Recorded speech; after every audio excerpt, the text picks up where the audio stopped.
Si arricchisce di particolari l'operazione Criminal Drinks illustrata ieri in procura ad Agrigento alla presenza del procuratore capo di Natali, dell'aggiunto Fonzio e del sostituto Maggioni. Uno dei cervelli della banda era stato individuato in Francesco Cimieri, 53 anni, calabrese, residente a Londra. È stato infatti ammanettato il giorno dopo il suo matrimonio in Calabria. Il matrimonio, secondo il PM Maggioni, è stata l'occasione per intervenire perché l'indagato era in Italia. Abbiamo pensato di far scattare i fermi dandogli però il tempo di celebrare le nozze e proprio Cimieri, secondo Maggioni, è stato bloccato prima della partenza per il viaggio di nozze. L'inchiesta Criminal Drinks ipotizza una presunta organizzazione che attraverso la realizzazione di falsi depositi di prodotti alcolici avrebbe evaso accise e imposte per 70 milioni.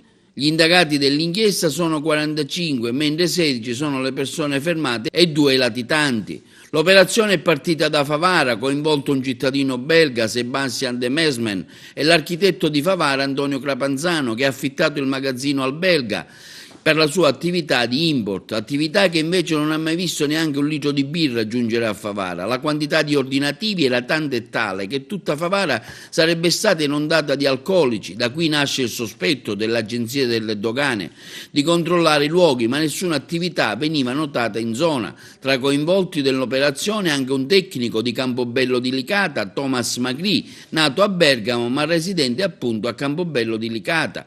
Un ruolo importante nello svolgimento delle indagini lo ha svolto insieme agli agenti della dogana la Guardia di Finanza, come ci ha illustrato il capitano Stilian Cortese. Voi siete stati impegnati in prima linea nell'indagine, un'indagine che parte da Favara, interessa diversi centri italiani ma addirittura anche all'estero. Sì, assolutamente sì. L'indagine nasce a Favara con l'istituzione nella fine del 2014 di un deposito fiscale che poi è risultato essere fittizio, sito proprio a Favara.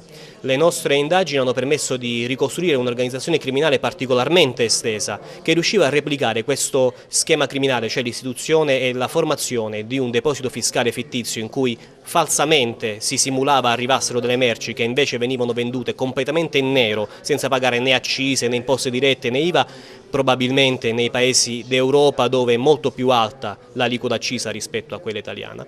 Le investigazioni, dicevo, hanno permesso di ricostruire l'intera organizzazione criminale che con velocità replicava questo schema e abbiamo chiuso diversi centri, 6-7 in tutta Italia, di quelli operativi, più ce n'erano alcuni dormienti pronti ad essere utilizzati immediatamente.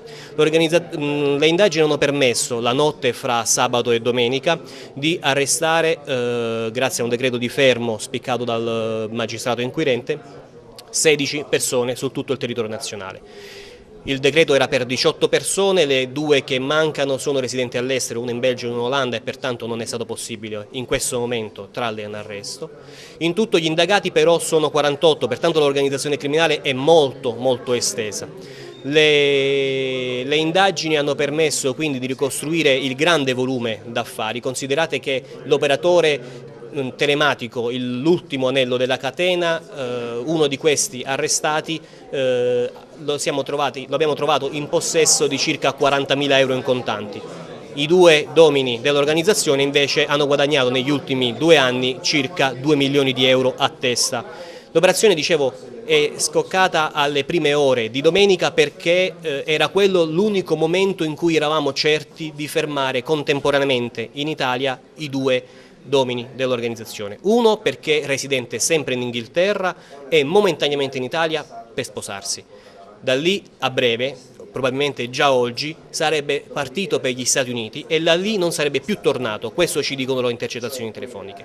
Perché? Perché l'organizzazione si muove e gestisce i suoi depositi telematicamente, pertanto si può delinquere da qualunque luogo del mondo. Era l'unico momento in cui avevamo lui e la fortuna ha voluto che in quelle ore fosse in Italia anche l'altro maggiore indagato, che era in Italia, in Puglia, per motivi personali. Pertanto in quella fascia temporale ci è stato permesso di fermare contemporaneamente tutti e 16 e catturare tutti e 16 le persone per cui era stato spiccato il fermo in Italia.